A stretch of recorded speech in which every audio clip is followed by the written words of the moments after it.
کیسی بات ہے کہ آپ کائنات کے اصلی مالک اور خالق اور رب کو اپنا مالک اور مشکل کشا مانتے ہیں، اور لوگوں یہ اس کا فضل ہے، لوگوں یہ اس کا کرم ہے، یہ اس کی۔ آپ کے سامنے وہ لوگ دنیا کے مردار کھاتے ہیں، چھپکلیاں، ڈڈو اور گندے جانور اور کرلیاں اور خنزیر کھاتے ہیں دنیا کے اندر۔ لوگوں اللہ کا شکر کرو، اللہ نے ہمیں پاکیزہ اور حلال غذائیں عطا کی، اللہ کا شکر ادا کر۔ یہ دین جو ہم پہ پہنچا ہے نا ہم تک، میں بار کتنے دنوں سے یہ نہ ہو کہ ہمارے جانے کے بعد اگلی نسلوں کو ہم دین دے کے نہ جائیں، کوئی دعا بھی کرنے والا نہ ہو۔ لوگوں اس کا خیال رکھو، اپنے بچوں کے پاس بیٹھو، ان سے پوچھو اللہ تبارک و تعالیٰ کے بارے میں، نبی علیہ السلام کے بارے میں، آخرت کے بارے میں، جنت کے بارے میں، جہنم کے بارے میں، پاکیزگی کے بارے میں، اخلاق کے بارے میں، عبادات کے بارے میں۔ یہ بچوں سے باتیں کیا کرو۔ یہ دین ہمارے پاس بڑی مصیبتوں اور تکلیفوں اور پریشانیوں اور قربانیوں سے پہنچا ہے۔ میں آپ کو ایک چھوٹا سا واقعہ سناتا ہوں کہ رسول اللہ صلی اللہ علیہ وسلم کی وفات کے بعد حضرت ابو بکر صدیق کا دور آیا۔ اس کے بعد 2.25 سال کے بعد حضرت ابو بکر صدیق یہ فوت ہو گئے۔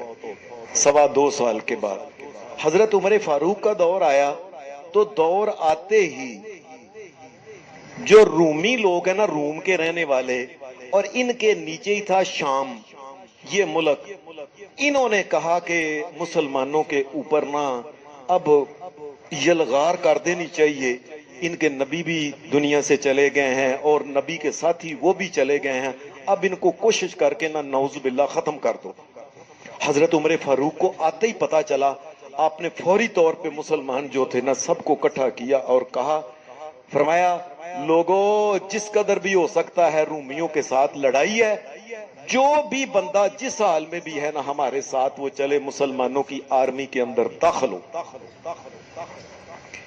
اللہ کا کرنا ایسا ہوا کہ جب یہ شام کی طرف گئی، وہاں یرموک کئی ہمارے علماء یرموک پڑھتے ہیں، یرموک، وہاں ایک جگہ ہے، اس جگہ کے اوپر ان عیسائیوں سے لڑائی ہوئی۔ اللہ کے فضل اور کرم سے بڑی لڑائی ہوئی، بڑے مسلمان شہید ہوئے۔ خالد بن ولید سپہ سالار تھے، اللہ نے مسلمانوں کو فتح عطا کر دی، اور رومی پج گئے، اور رومی 1,00,000 سے زیادہ رومی قتل ہوئے تھے، اس میں 1,00,000 سے زیادہ رومی، مسلمان بڑے شہید ہوئے تھے۔ جنگ ختم جس وقت ہوئی تو دیکھا گیا کہ مسلمان جو تھے نا زخمی، کئی ابھی پڑے ہوئے تھے، ان کو برچے لگے ہوئے تھے، کئیوں کے اندر نیزے لگے کھبے ہو گئے اور زمین کے اوپر پڑے ہوئے تھے، کئی تلواروں سے پھٹ پڑے ہوئے تھے۔ بڑی سخت لڑائی ہوئی تھی رومیوں سے۔ اچانک ہی ایک طرف سے آواز آئی، ماں! ایک مسلمان زخمی لیٹا ہوا تھا اور اس کے منہ سے نکل گیا، کو پانی والا ہے کوئی؟ وہ دیکھنے والا جو بندہ تھا نا، وہ جو لاشوں کو دیکھ رہا تھا کہ کون کون مسلمانوں کا شہید ہوا ہے، اس کے ہاتھ میں پانی تھا۔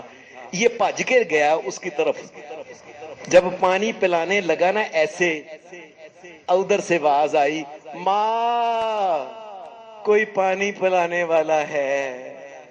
لوگوں یاد رکھو، جس وقت موت آتی ہے بڑی پیاس لگتی ہے، اللہ ہمیں محفوظ رکھے، اللہ ہمیں معاف کرے، بڑی پیاس لگتی ہے۔ بلکہ کئی مفسرین نے لکھا ہے کہ اگر سمندر بھی پانی کا پلا دیا جائے مردے کی پیاس نہیں ختم ہوتی، یہ اللہ کے فضل سے ختم ہوتی ہے بس۔ ماں پانی آ گیا۔ جب ادھر سے پانی کی آواز آئی نا تو اس نے پتہ ہے کیا کہا، اے اس مسلمان کو پانی پلا دو، ہو سکتا ہے وہ زیادہ مسلمانوں کے کام آنے والا ہو، میں تو جا رہا ہوں۔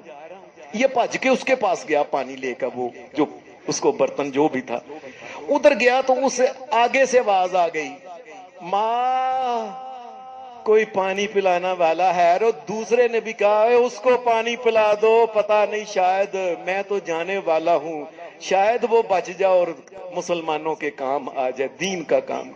یہ تیسرے کے پاس جب گیا ہے تو تیسرے نے آخری ماں کہہ کے دڑم کر کے وہ زمین کے اوپر گر گیا، شہید ہو گیا۔ یہ واپس دوسرے کے پاس آیا، دوسرے کی بھی جان نکل گئی تھی، یہ آ کے پہلے کے پاس آیا، پہلے کی جان بھی نکل گئی تھی۔ وہ لوگوں نے اپنی زندگی کے داؤ لگا کے ایک ایک گھٹ پانی کا دے کے یہ دین اسلام ہم تک پہنچا۔ اب آپ کو یہ مزے والی بات بتاؤں آخر پہ، یہ پتہ ہے کون آدمی تھے؟ کوئی مسجد میں بندہ بتا سکتا ہے یہ بندے کون تھے؟ دھیان سے سن لیں، آج اپنی اولاد کو بھی بتانا۔ وہ پہلا جو پانی والا تھا نا، یہ حضرت اکرمہ تھا، ابو جہل کا بیٹا مسلمان ہو گیا تھا، یہ تھا اکرمہ۔ اور دوسرا جو تھا پانی والا، یہ حضرت اکرمہ کا سکا چاچا ابو جہل کا سکا پرا مسلمان ہو گیا تھا، دوسرا چاچا تھا۔ اور تیسرا جو تھا نا، وہ حضرت عیاش بن ربیعہ تیسرا وہ تھا۔ کہنے کا مقصد یہ ہے کہ لوگوں نے اپنی جانوں کی پرواہ نہیں کی، کہا یہ دین کے پودے کو پانی دے کے چلے جائیں، شاید یہ دین کا کام زیادہ کر لے، کام آ جائے۔ اس دین کی حفاظت کرو لوگوں۔ کسی بندے کو آج کل دیکھنا ہے نا کہ یہ دیندار ہے کہ نہیں، غصے والی بات نہیں، شادی کے موقع پہ دیکھ لو کہ یہ لوگ اور یہ مسلمان ہیں کہ نہیں یہ لوگ۔ اللہ ہمیں مسلمان بنائے، دین کی قدر کی توفیق دے۔ صلی اللہ علیہ وسلم۔